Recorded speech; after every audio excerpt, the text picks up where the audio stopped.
to have two of our leaders in the outdoor education field, certainly leaders in AEE, and Dr. Mike Gass and Dr. Denise Mitten. Denise from Prescott College in Arizona, Mike Gass from UNH, University of New Hampshire. Both of them accomplished authors, researchers, practitioners, folks that have really spent the time in the field in order to have the credentials and the experience to teach this stuff in higher education or via the many books and research papers that they've authored. We are so fortunate to have you with us today, and we're looking forward to seeing you at this year's conference and other events around the world where you tirelessly advocate for experiential education and help us all acquire the tools and knowledge we need to do our jobs better. So we're going to start out our storytelling with Denise Minton, and she's going to share a story about a student who said no. I'll go ahead and pass it over to you, Denise. Thank you, everybody, for being here. It's an honor. And I want to make one disclaimer before I start, that stories are stories. It doesn't mean that this is what you must do in every situation. This means it's something to look at contextually, and if something comes up similar, maybe it'll be useful. But it doesn't mean I'm advocating for one kind of thing or another as an overall way of guiding and being in leadership. So I guided rock climbing for many years. And one time a woman signed up for rock climbing 1, rock climbing 2, and rock climbing 3. So we realized that she probably wanted to really learn this skill to be able to go out and do it on her own. She arrived at rock climbing 1, and we did the typical sit in a circle, talk about what we were excited about, talk about some of the fears we might have, and then we looked at the equipment, got ourselves dressed, and went to the rock. When this woman put her 2 hands and 1 foot up on the rock, so she didn't even get off the ground, she said, "I need to stop, I feel too exposed." So many of you are guides out there, leaders, and the first thing that's like, oh my gosh, how can we help the situation? I did the typical, is there anything that you need? Can I say anything? Would you like to be encouraged? And she said, I really need to go. I feel too exposed. I said, how about if I walk you to your car? And we chatted along the way. I told her that next week we were also having rock climbing 1. There were less people, fewer people, if she should decide to come back. She thanked me. She left. And as it turned out, she came back to rock climbing 1 the next weekend. And she climbed and she did well and she left. Then she came to rock climbing 2. The same pattern. She put her hands and feet up there and said, I feel too exposed, left, came back to rock climbing 2 a week later and finished the course well. Same pattern happened on rock climbing 3. This time we were becoming more prepared for it. Well, unbeknownst to us, this woman who said, no, I need to leave, each time the guide walked her to the car and using what now is termed as trauma-informed care, knowing that she knew what was best for her. And the organization had one of its operating principles was participation by choice. And so each time the guide walked her back, each time the guide invited her back, and each time the guide was truly okay with her leaving when she felt she needed to leave. So 3 months later, we get a letter from the participant, we'll call her Anna, and Anna said, Dear Woods Women Guides, thank you so much for allowing me to work with rock climbing 1, 2, and 3. And then she continued, and unbeknownst to us, while I was rock climbing in that series of workshops, I was also in therapy for incest.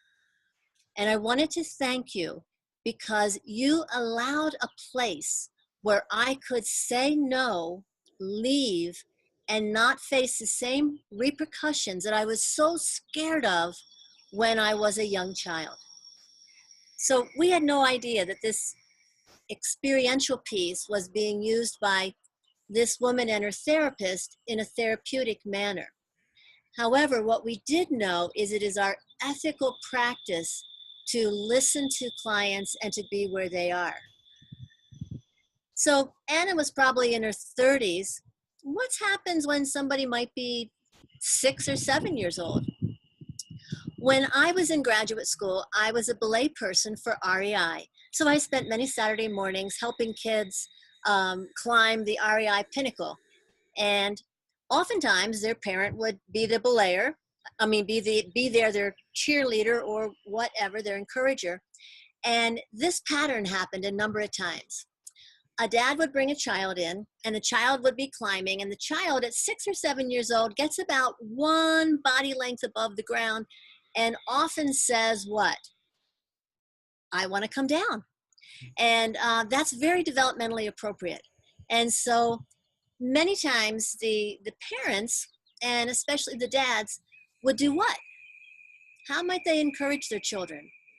They might say, let's get to the top, go for it, go further, push yourself. And that is all well and good in context. However, in this particular case, and especially with rock climbing, you have one rock climber and you have somebody on belay that's actually, there's a kind of a power position there, even though it's co-created. So oftentimes, if there was a child, and it was primarily young women, 6 years old, young girls, 6 or 7 years old, climbing up, getting to the point and saying, I want to come down. Dad would then say, go, no, push yourself. I want you to get to the top. I want you to go further. Well, I would, in my belay costume, back up to the dad and say, golly jeepers. And I really did say golly jeepers, and I often do, and it gets his attention. And I say to him, when your child is 16, do you want her to, when somebody says to her, let's go further, and do you want her to be able to say no, to think for herself, or to remember her training at 5 and 6 and 7 years old and say, yeah, I'm supposed to go further? Most of the dads at that point would say, Chelsea, come down. It's okay.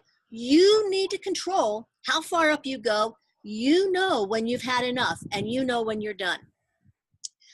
My point here is that when kiddos are young and developmentally working on setting limits and setting boundaries, climbing can be an ideal way to do that. And it is a place where we can listen to children as they get to a point where I'm a little bit afraid and I think I want to come down. Because what happens to Chelsea and others, that if they touch the ground, they feel grounded, they climb again and they go up 2 body lengths, the next time 3 body lengths. So it doesn't create a pattern of not trying harder or not going further. It creates a process of thinking for myself and moving to risky things when I feel ready. So thank you very much for listening to the stories. And thank you, Denise. This is the time for folks to, let me turn my camera back on, for folks to start thinking about what comes up for them when they hear that story. And while people are typing that into the chat, I know as a dad and as a wilderness instructor, the thing that first comes up for me is this concept of challenge by choice, something that I've been taught my whole career as the appropriate way to go. But I'll be honest that at times when I'm in the field and a student says no, my initial reaction is not to just say, oh, okay, you've challenged yourself enough, we'll stop now. My initial reaction is often like, well, what's your goal? Have you achieved your goal? Do you think you could go further? What would happen if you try to take one more step? And I'm just curious how your experience has shaped your view of this concept of challenge by choice. That sometimes, well, I'll just stop there. This concept of challenge by choice, what does it mean to you with that experience behind you? One thing that we used in that organization is participation by choice. There's been some research to show that challenge by choice might already be a little bit pejorative, but again, it depends on the population you're working with. And it's not simply when somebody says, I think I want to stop now. It's never simple. And it's certainly not, okay, fine, stop now. It might be that in sometimes, and sometimes it might be, I hear you want to stop now, and that's the important part. is so the person, whoever it is, feels heard. Then it's really okay, in my opinion, to say, I hear you want to stop now. When you take a minute to think, do you want me to encourage you? And leave it at very simple questions. And that person might say, I'd like to be encouraged, or I'm really ready to stop. The goal is to witness and listen closely. That process can be more, it can be healing, but it also can be growth producing, far more than simply an arbitrary or a set goal. It doesn't mean that goals aren't important, because like Dan said, sometimes it is important to say, well, what was your goal? And that relates to something else that I've learned over the course, is that sometimes with populations who don't know how to set goals, I can model a goal. For example, in an adventure therapy situation, putting a duct tape at a line and saying, our goal is to reach the duct tape and come down. And don't go further than that. Next time you can go to the top if you want. But it is actually modeling a process of setting a goal that's attainable, tapping it, and coming down.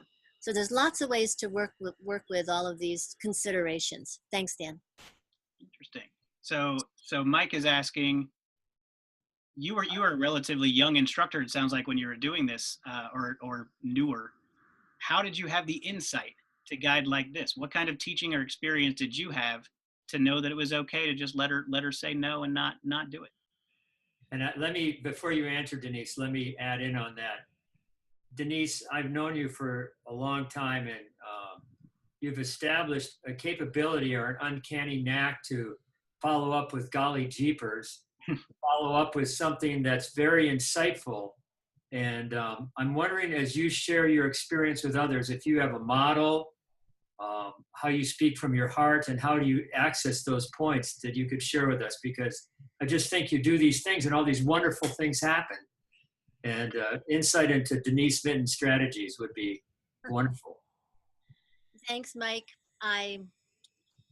When I worked with Woodswoman, and we did self-training all the time. And I think that I'm very fortunate. I started at a young age, even younger than guiding age, in the Girl Scouts. Yeah. And it was an amazing supportive organization. I did tons of outdoor things. I learned tons of outdoor skills in a very supportive environment. Not that all environments aren't supportive, but I think I learned some things about human development working as a counselor in training and teaching counselor in training that was very important at an early age. And I've also worked with Jean Ilsley Clark, who is a human development specialist. And I think that thinking about developmental needs helps me. And part of it is leading with the heart, or it's not like treat everybody how you would like to be treated. It's more treat everybody how they want to be treated, and figure out, and they go lightly, because we can always come back and climb another day. But if we re-traumatize somebody who doesn't even know they're traumatized, it makes it harder for them to proceed developmentally. Yeah, one of the insights I've learned from just watching you is just you're so patient, and you're so willing to let the moment kind of crescendo to an even stronger point. And your patience is just fabulous. Thanks, Mike. Thanks for noticing that too. Yeah, thanks. It's very obvious. I only wish I could say I developed it. I'm lucky that way. I'm actually a very slow processor, so that helps too. So we have Steve in the audience just agreeing that it really is all about the student and the context. So let me ask a question about the context. If this were an extended expedition where the student couldn't just get in their car and drive away and come back and try again another day, this is your rock climbing day, you either do it or you don't, would that have changed your approach at all? Yes and no. I mean, I have been in those situations where we've been, on a 20,000 foot climb, and somebody asks to go do this or that, and it's, at the moment, it's no. Sometimes you have to save your breath at 20,000 feet and then revisit it later. So there's all sorts of ways to help a student feel heard, and that is the primary piece of this, feel heard. And then it can be revisited later. It can be a lot of things. Or maybe we're canoeing and there's just no way to leave that 3-week trip. I've seen people start to act out some, like, oh, I have a spider bite, or today my ankle hurts. And it can be a sign that they're just not feeling heard. So you can't always get in your car and go away, but you can, the concept of listening to the person and helping them know that they've been heard is very important. Even if I have to say, golly jeepers, we still have to walk down together as a group, or we still have to canoe this section. How can we do it in a way that meets as much of your needs as we can? And I think that's important. And validated. Yep. Thank you. Validated. Yeah, I see that as the key concept you're trying to communicate to us right now, is that regardless of what we end up doing, the first step is to make sure that student feels heard and validated before moving forward. Yeah. And that's the first step in 0 to 6 months in human development, is for the kiddo to feel heard. And so that's something that as outdoor leaders, I think we should, wear on our sleeve, that developmental, thoughtful process of, if between 0 and 6 months, the child's job is to do something to be heard, and it is our job to be heard. Coming on an outdoor trip is really scary for beginners. And so it does mimic that whole piece of, I need to feel heard, just like I did when I was 0 to 6 months old. Now, the kiddo often got their needs met, and that's what we want to also do, both symbolically and in reality, help people get their needs met. The whole idea is validated and heard, and that's what our job is, especially at the beginning of a trip, so that it becomes a safe place to explore self. But is there a set of conditions or circumstances where you would push a student who says, no, I can't do this? Like, what would that look like for you? What would you need to know in order to say, oh no, you're going to go climb that rock? I'll use a different example. So a woman who guided with us, who was just an absolute wonderful guide. She was helping people. She was in Joshua Tree. They were setting up protection for top roping, and it was a time when these people were learning how to set up top rope. And so in terms of pushing, this is a place where I would, and she did a very wonderful job. So the person had set up some climbs and was pretty darn confident that it was great. And so it's you want to be affirming, but this is all about safety. So it was very important for this guide to be, in the most positive sense, as critical as she could. Because not just because this person was going to go out and replicate this, but because this person, in a sense, wasn't pushing themselves and wasn't really thinking about everything. And so the way she worked with that situation was to actually not be as effusive and, great, okay, that'll work, all right. It was more of a pushing syndrome, if you want to call it that, or a pushing situation of, I think this is weak here, I'm not sure how that's going to work. And I think the person was surprised to get that feedback back, but help them go to that place of, I got to be thoughtful and think more about this. Different than going up a wall, but similar in terms of it's important to have a bar and help people really reach for the best of everything, or really reach their potential. I'm not against people learning growth. I mean, I've worked with people from sea level and climbed 20,000-foot peaks. They don't do that by saying, I don't think I want to do this. Can you just carry me? I mean, we get things done, and our trips, can be very challenging. If you climb Denali, it's hard no matter what. Even the easiest route is hard. So it's the validation and the listening can even help when I have to say no. you have to wait here, or no, we have to keep going. So. Right. So the common thread, whether you're going to push or not, that validation, that making them feel heard is still the key factor. Thanks for sharing, Denise. That's definitely food for thought. And unless there are any other questions coming in or any other thoughts that you want to make sure to get out there before we transition over, I asked. Go ahead. I was going to say one last thing. A recent story that is coming out in a book that's coming out about women in the outdoors. This woman was paddling, and the guide was in the back of the canoe, and she said a storm came up on the lake, and so the guide had in a loud voice, paddle, paddle, paddle, and so there was that constant push, push, push. We have to get there. We have to get there. And that happens in the outdoors. That happens naturally. I don't have to make artificial situations to have that happen. So I think you're accurate to keep bringing this up, because people will listen to a story like that and say, well, can't I push? What if I have to? And sometimes safety demands that in the back of a canoe, I'm like, paddle, stroke, push it, and say that. And that's contextual. So thanks, Dan, for letting me. Sometimes you got to drive. I've been there. So I asked Mike what his story was about, and he said, "Oh, I'm going to tell a story about the fragility of life." And I don't think I could give it a better introduction than that. So, Mike, I'm going to go ahead and pass it over to you to talk about the fragility of life, my friend. Before I get started, I wanted to say congratulations, Denise, for getting that book out with you and Tanya.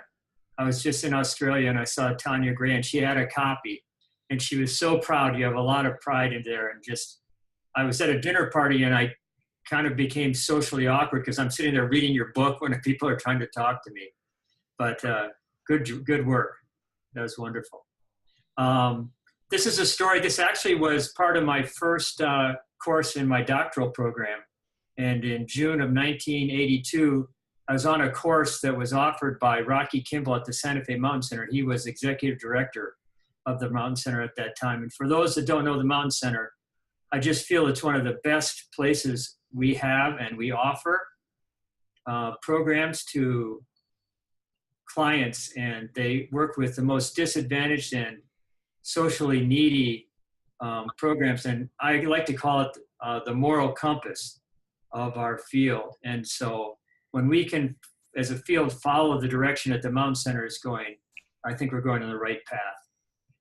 But anyway, this course is being offered by Rocky, and it was a multimodal course. We went rafting, climbing, and we were hiking on the 5th day, and we had a series of mental health professionals doing the training on the use of adventure experience and therapy. And we're on the 5th day of this course, and we were hiking up a peak called Mount Baldy. And right at the saddle is for those people who like to fish, there's a great pond up there called Jose Vigil Lake, which is stocked with great trout. And we had great trout to eat that night. And throughout the night, though, one of our colleagues became quite ill with internal injuries. We found out later that an ulcer had erupted, but it was, her blood pressure was, systolic was below 100, her diastolic was around 60, and just rapid heart rate, and we knew things were really wrong with her. So what we did is we made a plan, because we were at such a high level, the helicopters available to us couldn't make it to that height because of the thinness of the oxygen or the atmosphere. So the student had to be littered down to 9,000 feet so the helicopter would have a chance to litter her out. And this was the time before cell phones and satellite phones. So we had to get word out. And so I and Rocky ran out that early that morning. We started at the break of dawn, and we ended up running 21 miles to get out and actually hitch a ride in a pickup truck from a Native community member that brought us to a phone. And so what happened is that we drove to where the police were starting their rescue arrangements, and the helicopter landed, and Rocky jumped in the helicopter, and I stayed back with the police. And the helicopter flew in, and the group had just littered her down to this other saddle at 9,000 feet. And they loaded up the helicopter with our staff member and the pilot and Rocky, and the helicopter couldn't take off. So Rocky had to actually leave the helicopter, stay with the group, and the helicopter pilot barely made it off the ground with our colleague. And it was interesting, as I was driving in the police car, we were going about 100 miles an hour. I looked at the speedometer, saw how fast with the lights the officer was driving. And the helicopter flew across the landscape even faster. And we managed to arrive at the same time at the hospital. The helicopter, the police car, and at the same time, another ambulance had arrived with a young man who was in a motorcycle accident. So things were just hectic, and I asked if I could help, and they just said, just sit down. So I sat down in a chair that probably I wasn't supposed to sit in the emergency room, and I was kind of stuck between our colleague and this young man, and her vital signs increased and got better, and his vital signs got worse, and he died on the operating table. And so what happened is, as the excitement started to resolve itself, they said, "What are you doing in this room anyway?" And I said, "I was told to sit down." They said, "You're not supposed to sit down here. You're supposed to sit in the room of the waiting room like everyone else." So I was dismissed there and put into that.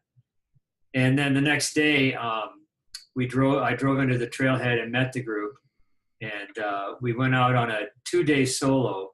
And at that time, I just was able to unpack all that had happened and what I had observed. And in the last 5 minutes, I sat down and wrote a poem that I want to read to you today. It says, "What are the qualities of life? It can be shared forever, but cannot be kept forever. When given to another, it brings great joy to all. When taken, the anguish for many is great. It is sometimes maintained by less than the thread of a string, and sometimes lost despite the hope of millions. Its frailty and end are obvious, but its strength and limits are endless. So share your life with me while we are together, so we can create that which will bring joy to others. When this life is over, let the meaning of our lives not be found on the list of accomplishments, but in the hearts and souls of people with whom we shared our fragile existence. Let our lives not be measured so much by what we did for others, but by what we help people do for themselves." So when I heard, Denise, you talking about the place that you come from, it's that piece that it's not doing to others as you want done to you. It's doing to others as they would like done for themselves. And I was in New Zealand and was working with the Maori culture there. And it's interesting, many of the tenets of positive psychology that we use actually emanated from Martin Seligman seeing how the Maori treat their young. And in a letter that a grandfather wrote to his granddaughter, writing about how she should live a good life, he learned so much that he brought back and started positive psychology with a lot of pieces coming from there. But that's the story. Thank you very much, Mike. So that's kind of an intense story.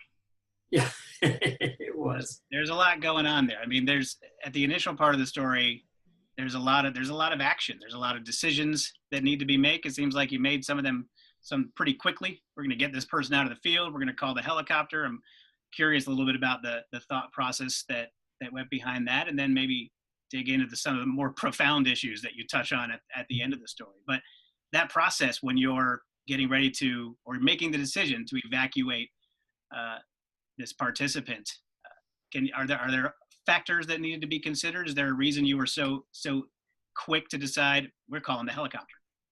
I think what happens is that as you do staff trainings and you try hypothetical situations, you learn to get in what I would call a groove. And when you're in that groove, while there are a lot of choices, when you sit back and reflect on them, there really aren't a lot of choices. You take the choices that make best sense. And by doing training and being in that situation, your response rate is reflective, but yet rather quick. Sure. So another angle to look at that from, I know as someone who is involved in staff training, you really want to get your staff to a level where they feel comfortable making those kind of decisions. You also don't want them ever to have to. right? Hopefully we can keep things from getting there. But is there anything particular that occurred in your training or that you advocate to be a part of training to really help staff perform when those kind of incidents occur? I think the big thing is to say it's not if an accident is going to happen, it's that when an accident is going to happen. So when you go from that point, something's going to happen.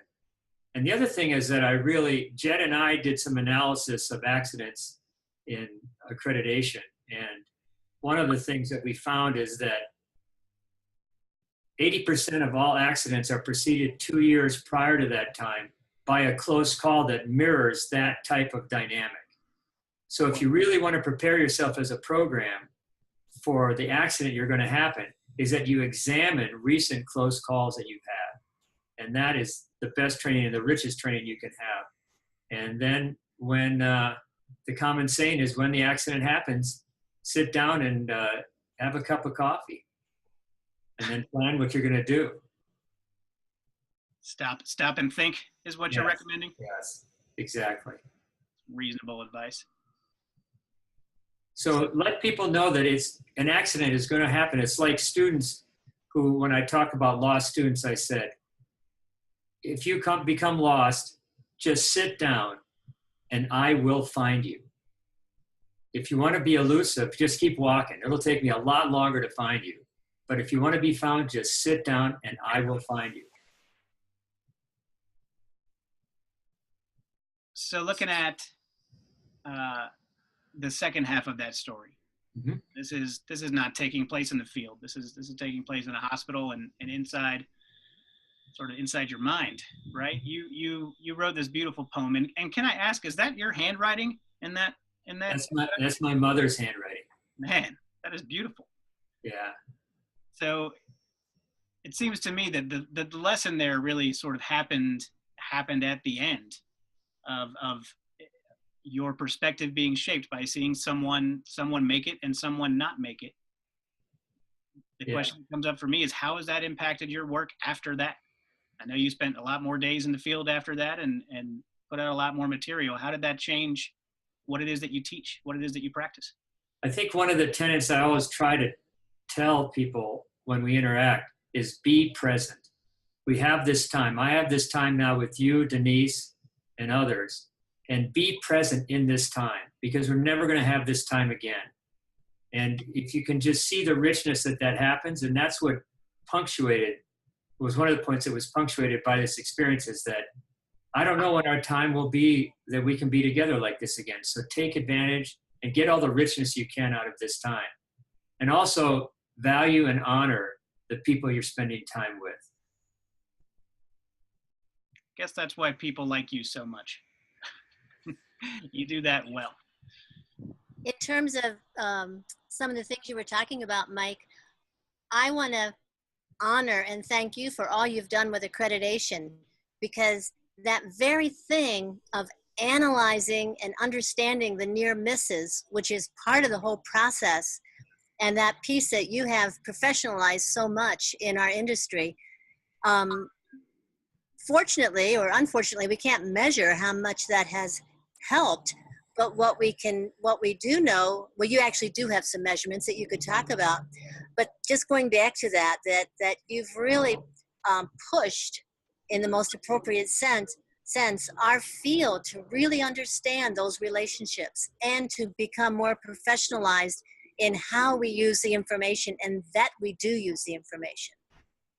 It's such a great community. The AE Accreditation Council, sorry about that, is such a great work that people get on, and it's been wonderful to see how the power of accreditation has passed through so many hands, like the council members that are not, Jude Hirsch, Paul Smith, others that are on it right now. You're doing what I would say Betty Vandersmissen wanted to have done and what she wanted to see us do. And that's a great honor to be able to say that about her and have that transpose itself into the richness of our lives.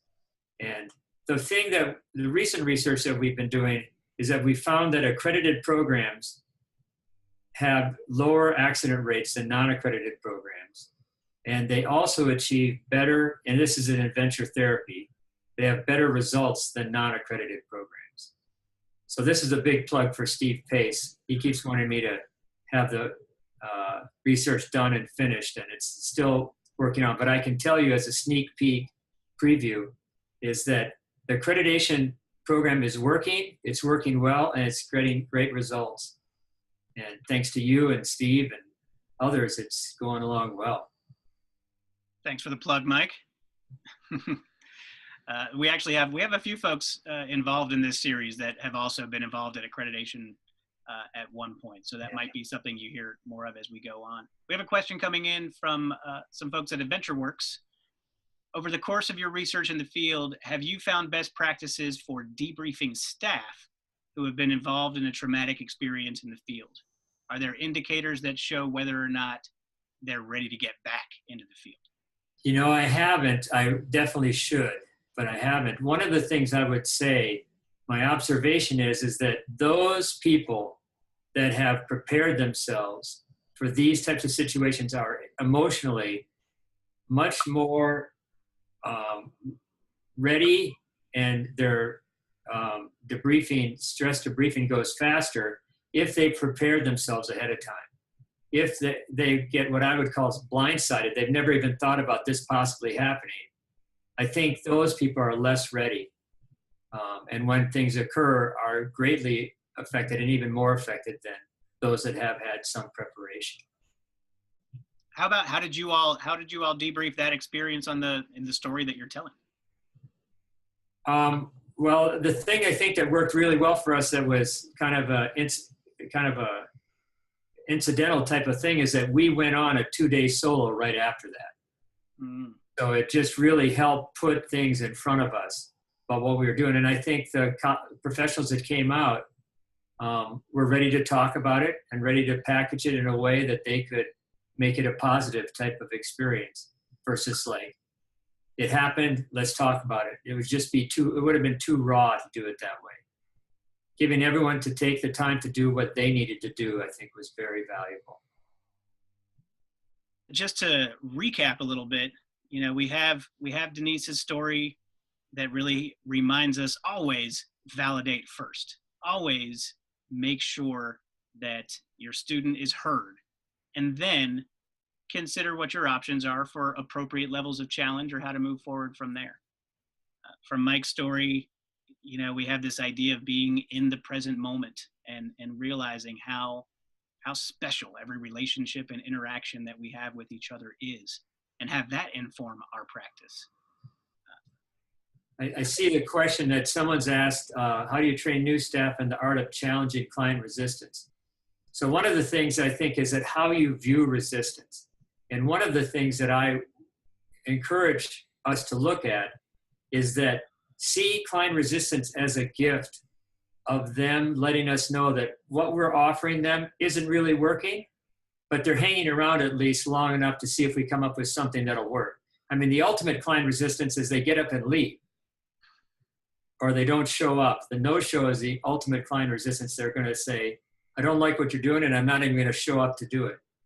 If the client stays there physically and connects with you, either to a conversation, that's their gift to you, telling you that you really don't have it right yet, but I'm giving you another chance to see if you can get it right, another opportunity. So if you can see that as a possibility and then present the gift back to them, either through one down techniques or just putting them as the expert and on a pedestal, and you become much more mobile when you do that versus you being on a pedestal and saying, this is what you're going to do and you got to stop, versus them saying, then Denise, I've seen Denise do this just through her questioning techniques, is that she just wonders. She goes, well, golly jeepers, of course. But she says, you know, things like, that's interesting. I'm really curious about how that works. So when she's in that state, that puts the client in the role of the expert. And then she's much more mobile to move around and to see all the different hypotheses that possibly can be happening. And so if we can take what the client offers us in the resistance and present it back to them in a more gifted way where they receive it back and they go, now you have it right. Now you have what we should be doing. That's what we want. And to teach clients that's what resistance is, I think is a great, great place to start. Client resistance is a gift. I love that. Denise, do you also have some thoughts on that? I couldn't have said it any better than Mike did. The resistance is what we follow. I mean, it's like it's giving us clues. In some ways, it helps us interact with a client in a way that's appropriate for them, more than the client who has been taught or the participant who's been taught, just do whatever they say and don't question it. You know, resistance is a gift. I couldn't say it any better. And the other thing I'd add on to that is the client in a place where they feel safe, not just physically safe, but emotionally safe? And do you give them time to think and reflect? I mean, so often I make the mistake of responding too fast. And I should have more scars on my tongues from biting it more and more. So you give the clients who are really thoughtful and really want to take the time to think out their answers, reward them by having people wait and just be silent in the debriefing and have people have time to think and make that okay to do in your group. Now, there's a second part of that question about how to challenge clients without causing damage to their relationship. I know, when I was in Outward Bound, I was getting trained in reality therapy and motivational interviewing. I don't know sort of what's hot right now. I haven't been in the field as much lately. Are there some specific tools that you would advise practitioners to research and train on to make sure they go about that rapport management process appropriately? I'm biting my tongue. You're biting your tongue.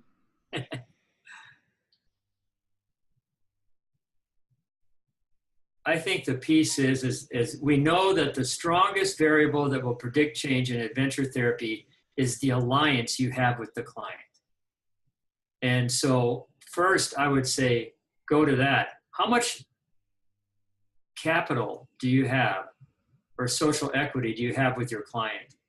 And so that will determine what you can say and do. If I have a very tenuous connection with my client, I don't have a lot of social capital with them at the time. But if we've built up a strong alliance, a strong relationship together, then I can take bigger risks because I don't threaten that alliance, and because that's the last thing I want to lose, because that's the greatest change is going to come back from there. And that rapport that you build, the safety you can install in the situation, the modeling that can happen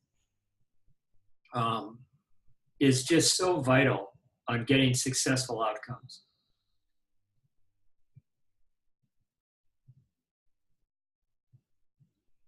All right. Well, I don't see any other questions coming in. Do you two have any other sort of final thoughts or things you really want to get out there before we wrap things up for today? Knowing hopefully you'll be able to join us at least as attendees in the next two parts of the series. Piggybacking on something that Mike said, we want to help the clients feel safe. But when I started talking about this in the 80s, people are like, no, they can't feel safe. That's the whole deal, is not to feel safe. Yeah. To get out of this thing called a comfort zone, which I think we should re-examine. Absolutely. I mean, I want the people I work with to stay in their comfort zone and maybe expand their ability to do things, but I don't want them to jump ship and say, I think I just need to live life, taking risks that are way outside of me, especially with the clients that we work with. So understanding that when we talk about emotionally safe as well as physically safe, we don't mean that everything is going to be peaches and roses all the time. We don't mean that, I want to stay emotionally safe as a guide.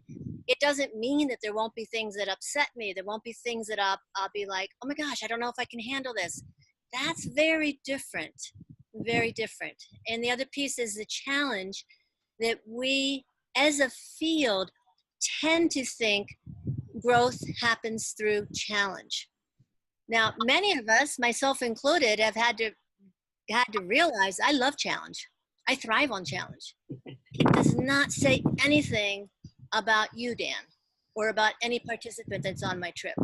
And it's going back to what Mike said, it's about the relationship. And it's actually always been about the relationship. Yeah, I would add to what Denise is saying. I fully agree with what she's saying. Safety and risk is a paradox. The more a client feels safe, the greater risk you would take. And sometimes when beginning facilitators say, oh, I've got to take care of this, I got to do this, I got to do this, and they end up kind of stealing the experience from the client.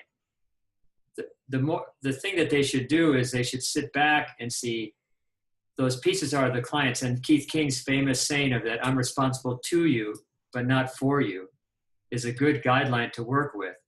But the more that you instill safety, emotionally, physically, cognitively, in a client with your relationship, the more that they're going to open up to take risks with you. And I just think that's a great, if I know Lynette Spencer at Adventure Works, I've seen her work, and this is a part of what she does. And I've seen it evident in our best people that they work on that. And the other thing I want to just say is that if anybody who's ever been involved in accreditation, as the Australians would say, good on you. It's just, if we think of all the salaries we put together, we've spent over $1 million on accreditation. And I think it was worth every cent of us along the way. And I think it united us as a field, and it really is the buzz of the association. Yeah, I must say my involvement in accreditation, formerly as directing the program, has really shown me the value of opening yourselves up to scrutinization, you know, and kind of ties into what we're doing here today by opening ourselves up, sharing our stories, sharing in the accreditation world, sharing what our policy manual looks like and how we adhere to the standards or not, helps us all get better. You know, they say the rising tide lifts all the ships. And whether we're talking about accreditation, which I didn't know was going to become a theme of today's webinar, or we're talking about the fragility of life, or we're talking about when it's okay for a client to say no, I think it all really points towards the value of sharing these stories, the value of sharing what we've learned, mistakes that we've made, being vulnerable, both as instructors and as human beings. And I've learned a lot from hearing you two talk today. Look forward to doing some more of this in the future, in the next two webinars in the series, as well as future collaborations with you all. Folks that attended today, thank you so much for being here. We look forward to seeing you next week and the week after that. Next week, we're going to have Paul Wolf and Jed Williamson sharing some stories. And then after that, Sky Gray and Pam McPhee. So hope you're able to make all of those, and we will see you in just about a week. Thanks a lot, everybody. Thanks, everybody. Thank you. Thank you, Dan. Thank you, everybody.